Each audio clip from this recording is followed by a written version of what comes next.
માટે આવ્યા હોય તો ખેતીમાં આપણે આવે છે કે પાક કોને કહેવાય, ખેતીમાં પાકના વધારે ઉત્પાદન માટે આપણે શું કરાય, બરાબર. તો આ જે રહ્યું આમાં મુખ્ય, બરાબર, આ જે કયો પાક છે? ઘઉં કહેવાય. શું છે? બરાબર. આ ઘઉં પાક છે ને ઘઉંની બાજુમાં જે આ કાંઈ ઉગ્યું હોય, બરાબર, આ શું છે? ખડ કે શું કહેવાય? ઘાસ.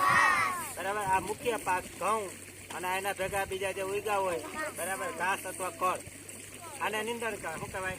નીંદણ.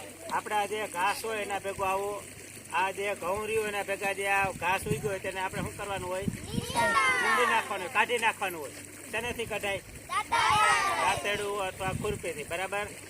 આના ભેગું ઉગે ને તો આને જે આપણે નાખી, ખાતર નાખી, પાણી નાખી, તો આ ખાઈ જાય, તો આને મળે અડધું.